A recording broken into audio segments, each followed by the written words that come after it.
You know how we get down. It's top of the hour, last hour here. Tech Tuesday on the Karen Hunter Show. Cousin Sills in the house just did a deep dive for Jay-Z's birthday. That was a nice birthday gift. Somebody said on Twitter, I know you're not glorifying a drug dealer as a pathway to... And I said, yeah, yep, sure am. Deal with it. Hello. Hey, it's America. Listen. I actually wasn't glorifying. No, you weren't. I grabbed it, snatched the edges, and we're going to keep moving forward because there are many different ways, pathways to success, and we're open to all of them, provided that this is actually what I was glorifying was scale. If you have a business model, please, okay. Let's stop. If all people are not nimble-minded enough to understand what's actually going on here, nobody's telling anybody to go out and sell drugs. We're just saying this man was able to pivot into a place of power. And if you can't appreciate where somebody came from, that they're no longer there, what are you doing, sir? The person that had the commentary. How have you pivoted in your life to move to places unbound? Please, go on Twitter, @Karen Hunter. I'd love to hear your story. How about that? I'm excited about this young lady because she is a food tech entrepreneur. I have no idea what the hell that is. I know it has to do with food. I don't know how we get tech into food. I don't know how fruits and vegetables and other things are techie. Yeah, but she's going to break it down. Yeah. She's going to break it down. Let me welcome to the show. She is the CEO of Journey Foods and senior advisor to Cleveland Avenue Ventures, which we're going to talk about as well. Let me welcome to the show Riana Lynn. Welcome. Thank you. Happy to be here. Good to see you. Okay. Yeah. All right. And tell you a little bit more about what food tech is. I know you are. You're a biologist. That's what you started out. That's how I started my career. So I went to school to study chronic disease, diabetes, obesity, how we could solve those issues in the community. When I left school, I went to University of North Carolina, Chapel Hill. So I'm actually a Tar Heel. I did. What you want? Is there something we should say to that? I mean, is there like a hootie wow? What do y'all say?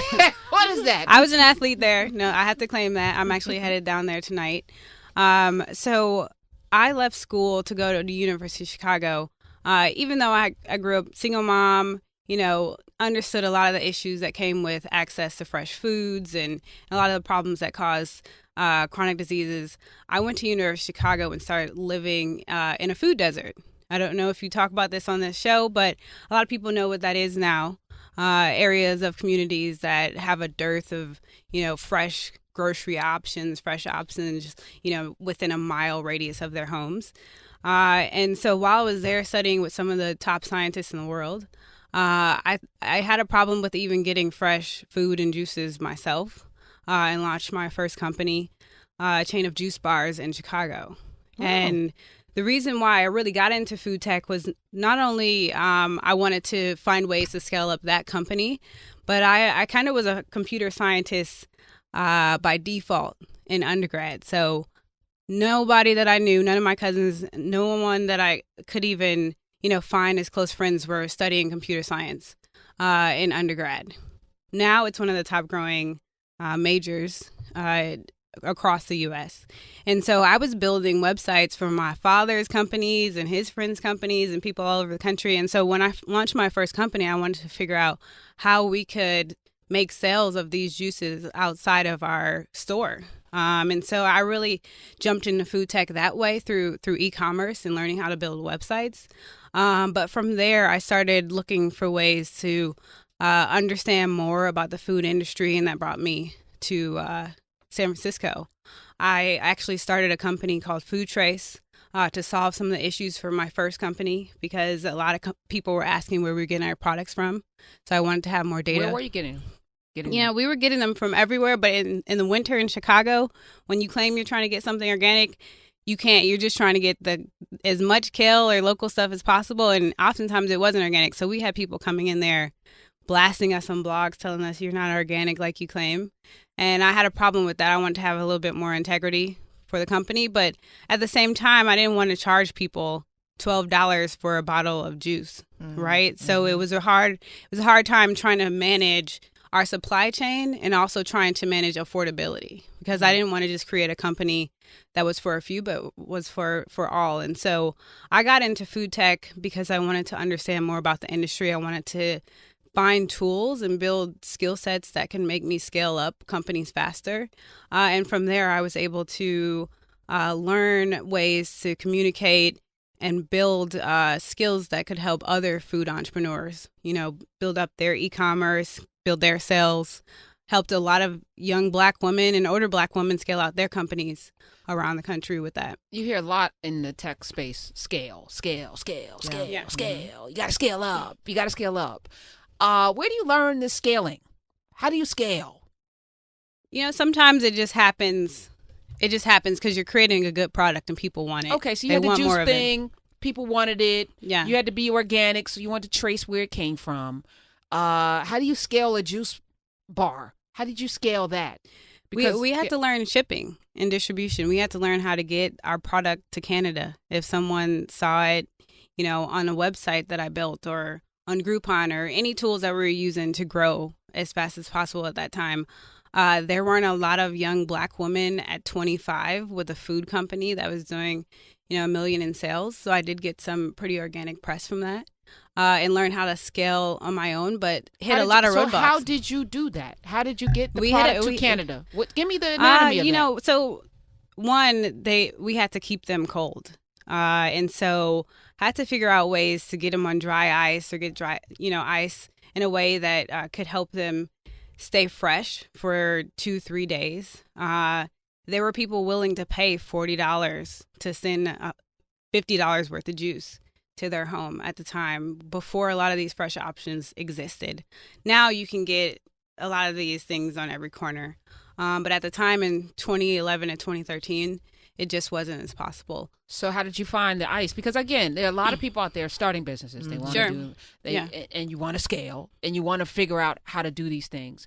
Did you go to Google? Like I really want to get rudimentary with how you put this together. A couple things. Google definitely helps. I tell people. You type in how to keep something cold for 2 to 3 days. Yeah, I tell people, one, go to the folks that are doing it well in your community, online, and ask them the questions. Don't be scared to ask these questions up front. You're going to learn from other entrepreneurs that have been in the game 5, 10, 30 years. And so you have to ask those questions from other people that you're striving to be like, the comps, the inspirational business owners. So that's where you start first. You can then go to Google and kind of learn from happenstance or, failing during the process. But I also went to kind of central locations that were made for wholesale and distribution. So, the restaurant depots of the world where you go and you just meet other business owners that have been going there every day to pick up their frozen mangoes or pick up their bread or their tortillas for their restaurant. And you learn directly from them. People that have a totally different cuisine or business model. They may be from a different country, but everybody has to eat 3 times a day, and you're going to meet so many people that are running these businesses that feed all 350 million of us, that there's a lot to learn by just kind of stepping out there and learning through the process and not being that scared. Talking with Riana Lynn.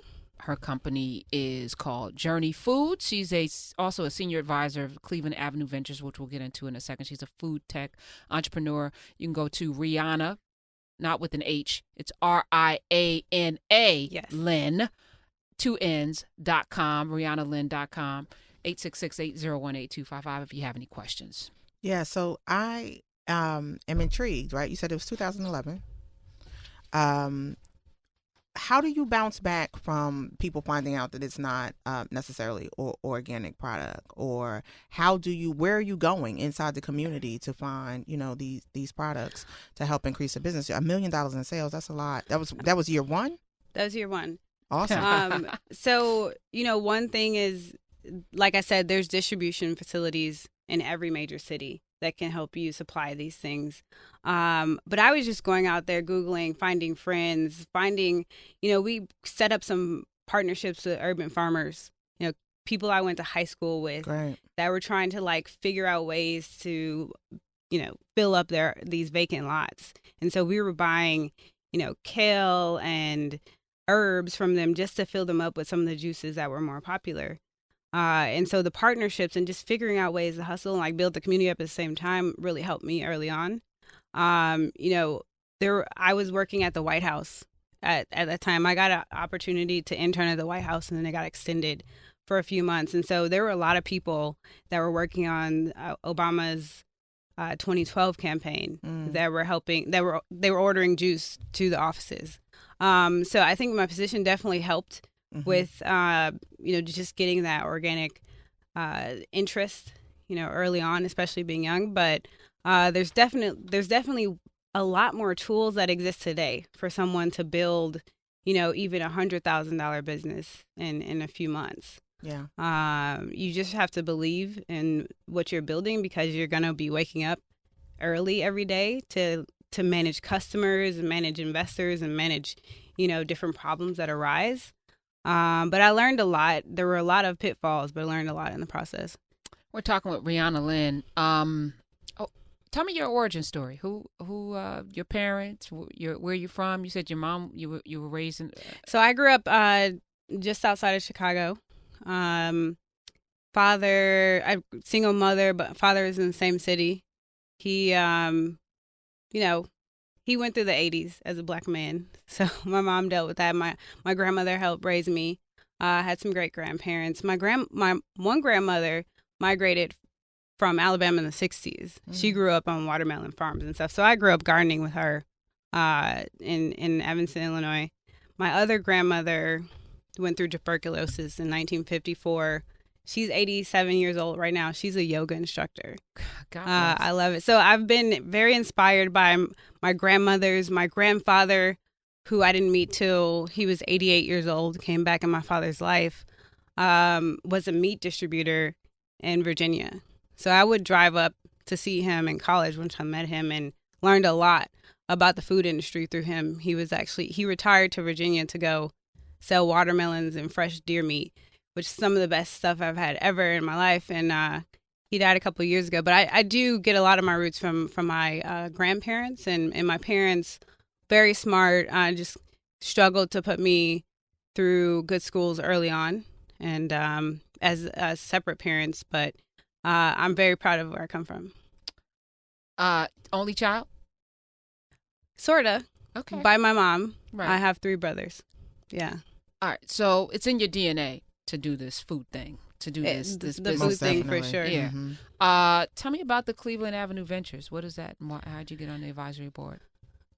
So yeah, senior advisor. We're a hybrid venture capital and accelerator firm, Cleveland Avenue Ventures. It was founded a couple years ago by the former CEO of McDonald's, Don Thompson. He is, I believe, one of only 5 African Americans that have led more than $100 billion business. Wow. And so after he left his post at McDonald's in 2015, he wanted to go out and invest in some of the newest kind of innovative food companies, food technology companies. One of our companies recently that we've increased investment in is called Farmer's Fridge. They create salads and fresh food products vended out of vending machines all over Chicago. What? Who would buy that? Who's buying a salad out of a vending machine? Well, if somebody is restocking it it's a pretty cool frequently. concept. Yeah. I mean, I could see it. They have drivers bring fresh salads in a little jar every morning, right? They also have boiled eggs and chicken you can get, like kind of diced up, grilled chicken. This is just like to hold you over, get something fresh, because one of the ideas was, how do we bring fresh food to small offices and buildings that are far away from like a fresh restaurant, or you don't want the workers or people in school to have to go, extra few blocks just to get a fresh item if that wasn't available in the community. So they're now at almost 200 locations around Chicago, Milwaukee, expanding to New York. Okay, let me shut up then.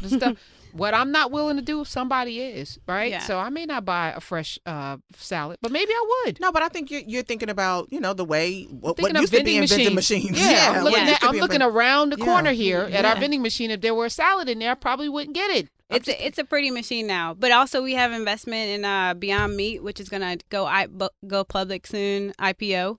Beyond Meat? Yes, they're I've plant-based. had that one time. What and is that? It actually was not bad. What is that? It's They a do fully plant-based burger. Yeah, they do burgers. Yeah, I actually I've had that, and I've had the garden burger. Beyond Meat was not actually bad. Where is this a chain?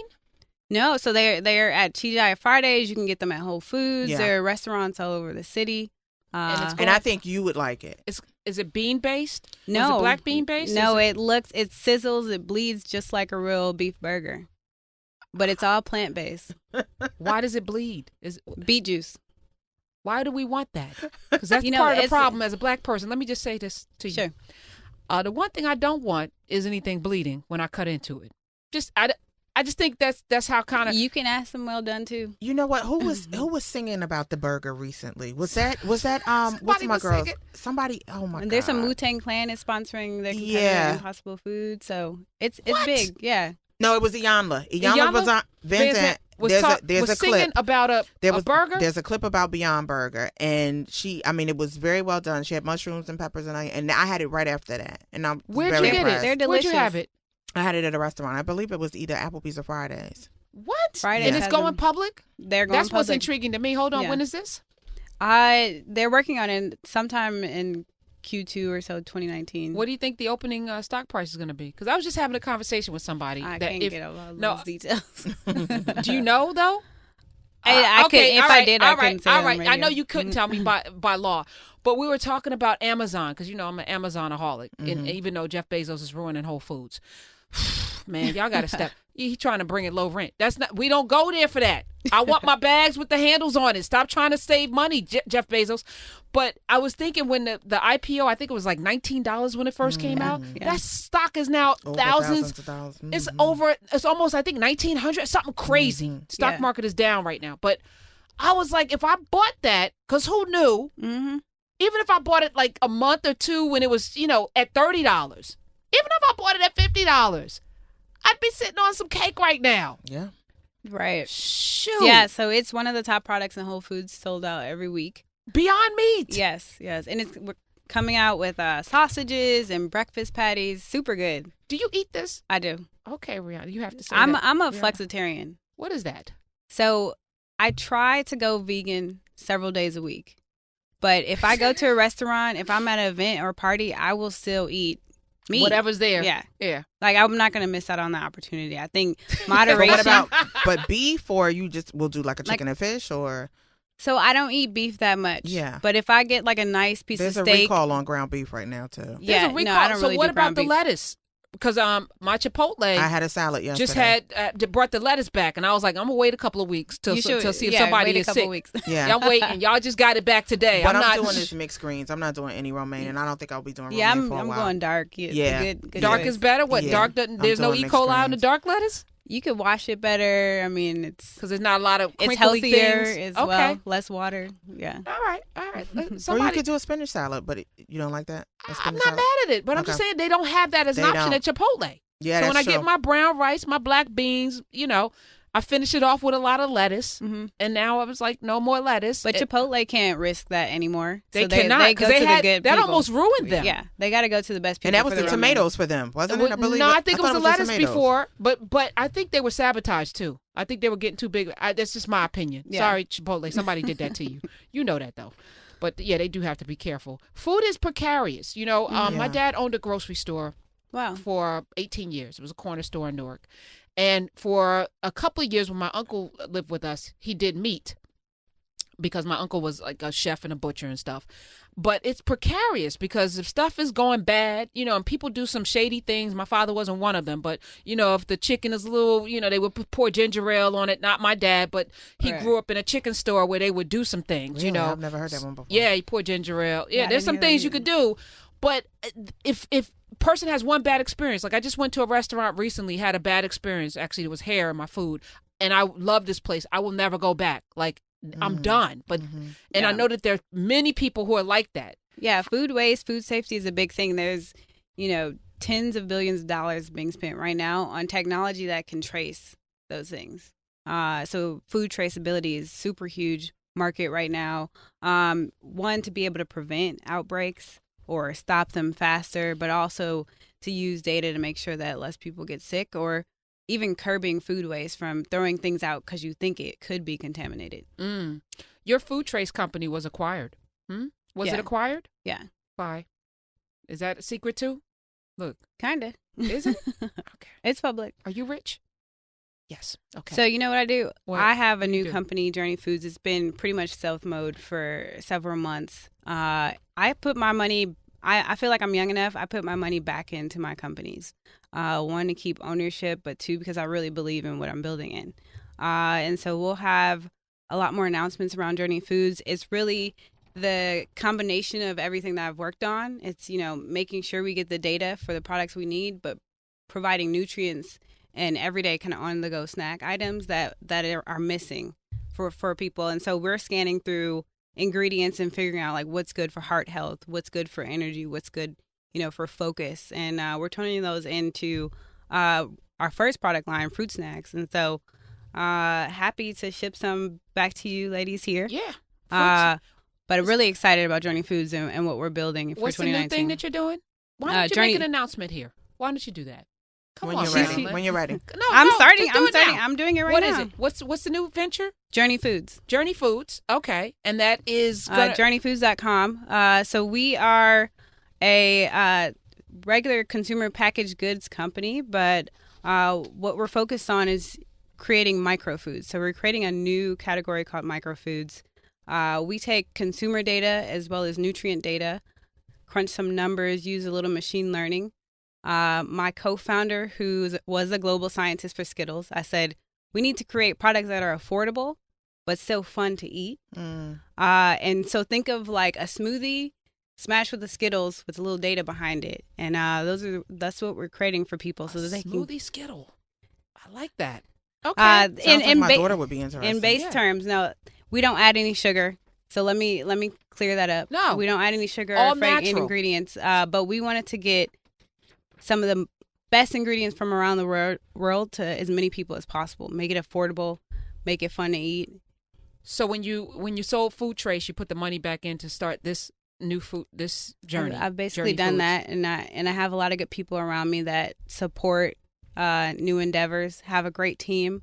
We'll be hiring soon as well. So can people go to foodjourney.com to also work with you? Journeyfoods.com. Journey Foods. Sorry. Email us. Journeyfood.com. Foods.